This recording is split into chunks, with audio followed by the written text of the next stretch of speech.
For the most part, when people talk about bright pop-ups, they will associate them with spring fishing, and there's absolutely no doubt about how effective a bright pop-up is in the spring. Don't quote me on this, but I reckon it's 10 years ago now, something like that, I was introduced to the goo. We were putting bait into this pond, and you could tell that they were picking out the gooed ones. After that, we did the underwater filming. I remember seeing carp swim past the spot. As they moved through, they would almost turn and dive bomb. I only use these hook baits once they've gone through this process, and it is that process that I will show you now so that you can replicate it and give them a go for yourself. That is sent from hell liquid that has leaked as I've had the pots upside down. And that's the sort of thing you don't want happening indoors.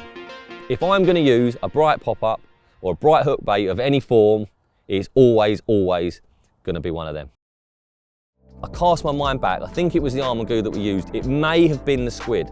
Again, I can't quite remember, but we were putting bait into this pond, and it was a stock pond, the fish would eat it readily, and you could tell that they were picking out the gooed ones. There was no doubt about it. You know, you put sweet corn in there, carp love sweet corn, we all know that, but they'd come in onto the spot, and the first ones they were picking up were the ones with the goo on.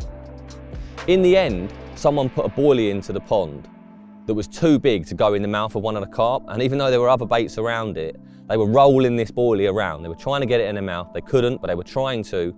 And you were looking into this water, watching these fish doing this, just thinking, why are they so magnetised to those baits? And they were. It was plain to see. We all saw it, and we all walked away from that day thinking, wow. After that, we did the underwater filming, and if any of you have seen Underwater, which was a shoot that I was lucky enough to be on whilst I worked with Corda, during that filming, we're able to look under the water. So it's not just based on the amount of bites that you get. And a lot of our fishing, a lot of our testing of products, that kind of thing, you base it on your catch rate. Now, this wasn't the case. We could see everything that was happening. And once again, it was plain to see that when you applied, and this was the almond this time, I know for certain it was the almond goo, you could see the fish's reaction to it. There were times, I think, where there was a PVA bag put on the spot, even the roach and stuff, they just acted differently. I remember seeing carp swim past the spot, and the spot was gravel, there was quite a lot of bait on it, but it was spread quite wide so the fish could move in onto the spot and they could pick baits up at random. You know, it wasn't just all in one pile, it was spread around. Sometimes they would like swim past, you know, they've got a bit of natural momentum as they come onto the spot, they're swimming at a certain pace, and you could tell that they were going to swim past. And what they'd do is they'd come across the front of the spot, in front of the camera, you'd watch them appear, and then as they moved through, they would almost turn and dive bomb. I've never seen anything like it. You know, they swim past, you see their fins go, you could see that they sensed it, and all of a sudden they would almost headbutt the floor. Sometimes they were missing the hook baits, they weren't even properly getting to them. And as you sat there watching this, once again, you're just thinking, wow. There was absolutely no doubt in my mind that those fish wanted the goo. And there were lots of examples of it. And as we sat there, as the shoot went on, you saw it happen time and time again. And in many different situations and with a few different species of fish as well. So we came away from that shoot, you know, we'd learned a lot, as you do by watching fish underwater. But there was something about the goo that just, you know, as we left that shoot, I was thinking, it's twice now. You know, it's twice I've seen this. And I need to start trying this for myself. So Dan actually caught the big common on a rig I tied. I'm sure a lot of you have seen that film, but that hook bait that he caught that on wasn't a gooed hook bait. It was a salty squid or something like that he'd rolled himself. And when you put that hook bait in the water and compared it to the reaction of the gooed hook baits, it wasn't the same. It really wasn't. The goo is not gonna catch you fish. It's not like fish won't eat a normal hook bait. They absolutely will, but they wanted it more. It's that simple. When there was bait on the spot and they turned up on the spot, if there was a good hook bait there, that's the one they wanted. And you know, you could only watch, learn, and then do something about it. And that was very much how it was for me. So I'd seen this happen, and I think in the end, I started looking at some of the goos. I did try the almond one. I didn't catch anything on it. I only tried it a few times. I didn't really like the smell of it, but the squid I did like. And a couple of us, I think me and Daryl at the time, I think we were sort of the first two really at Corda to start using the squid. We started using it, and over time, it became clear that there was something in it. Now, when I first used it, it was fishing over at the quarry in Essex. Now, the quarry is about 25 acres. At the time, there was probably 150 carp, something like that. And that spring, I went on there fishing. Originally, I was using my 15mm Sent From Hell pop-ups from Baitworks, which I love. And at the time, as far as I was concerned, nothing could top them. They were my number one, they were my go-to. I'd used them for a while and I was obsessed with them. So what I did on the quarry, because the quarry, it's not the easiest lake in the world, but I felt it was a lake, because of the size of the pit and the number of carp, 150, like I say, it's not loads, but it's enough. Bites were achievable there and you could get hits of fish, and I thought, well, if ever there's a lake to properly test this, I could have gone to a runs water, yes, but if I'd have come away from a runs water having caught loads on the squid, I don't feel like I would have been installed with the same amount of confidence as I would have been had I used it in my proper fishing, the stuff I do day to day. So I used it on the quarry, and to start with, I would put 2 out on the whites, 1 on the squid goo. And the reason I did that is because I didn't want to just put all, I'm fishing for my own fishing, I'm there to catch them fish. I didn't want to just put all my eggs in one basket and use something alien that I hadn't had success on in the past. So to begin with, I put it out on the rod that was the least favoured. So I put my first 2 rods out and then it'd go on the 3rd rod. And I'd get a bite on it. There were times where, to cut a long story short, there were times I fished that lake where even at night I'd have 3 rods on an area and I'd get a double take. So that in the end what happened was I'd have, say, 2 rods on the squid, 1 on the white. And I'd get a double take in the dark and it'd be on the pinks. And obviously because it's dark, it's not because of the colour, there's something else to it.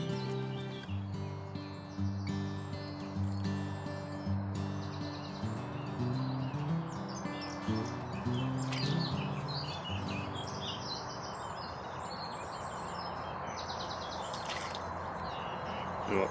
Do you want to engage or you all right?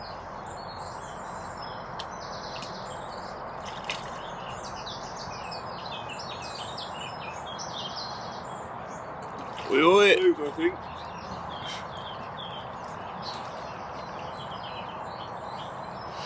Right, come and get a shot this there. I saw the scales. Yeah. Where's the 3rd one?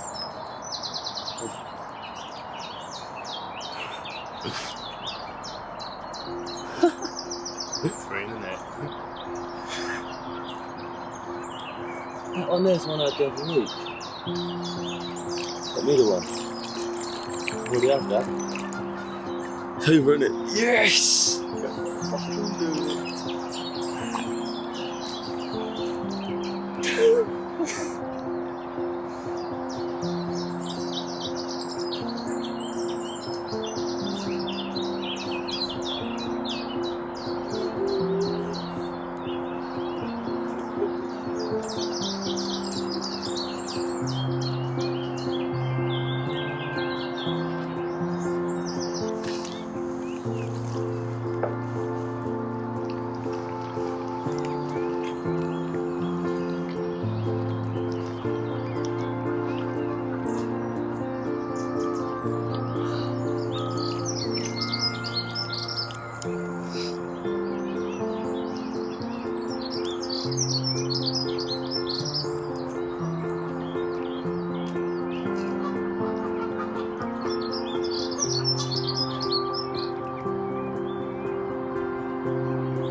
But as time went on, as I fished the lake and as I caught more and more carp from the lake, I could tell that the squid was the one that was doing the business. And as I said, in the beginning, it was on my least favoured rod, and it stayed that way, for quite some time, because I almost wanted it to fail. I didn't want it to be better than what I was already using. I didn't want what Ali had told us all to be true, and part of the reason I used it was almost to prove to myself that actually what they were saying wasn't true. What actually ended up happening was, by the end of my spring on the quarry, there was no doubt in my mind at all that the squid goo pop-ups that I was using were something special. And as I said, I tried it in many, many forms, in many situations. I tried it on the good rod, on the bad rod. It worked in the day, it worked in the night. And I noticed that if I put them hook baits in front of those carp, I would catch them. It was that simple. And I was using tall chod rigs at the time, like 3.5 inches. And because of that, I was able to fish over pretty much any ground whatsoever. So all I had to do was see a fish show. Once I'd seen a fish, I'd put the rigs out, so I'd spread 3 rods over the area. I'd then scatter a load of boilies over the top, quite a lot of bait. And it seemed like the bait being out there would be enough to get the fish, down onto the bottom. As they move around that lake, I believe that they move in quite big packs, or certainly if they weren't turning up in big groups, they were moving in smaller clusters of fish, but they would pass through as like a big shoal, if that makes sense. You get groups of 5 and 6 turning up. That's how it always felt. You didn't feel like you're fishing for lone fish, you felt like you're fishing for groups. So the spread of boilies out there was enough to get these groups of fish to stop and feed. And although there was a lot of bait out there, having those hook baits amongst them, it felt to me like they were going so much faster than the other hook baits. So I'd have the standard white out there, and I'd have the goo ones out there, and sometimes I'd have, I'd end up recasting and catching on the squids 2 or 3 times before the white one would go. The white would go in the end, but there was something about that scent from hell pop-up with that squid on top of it that just seemed to elevate it to another level. And since that day, I've never used the hook baits with any other combination than a Baitworks scent from hell with squid goo on top of it. And we all know, or in fact I'm sure a lot of you will know, just how much that scent from hell stinks. It absolutely stinks, and it catches a hell of a lot of carp.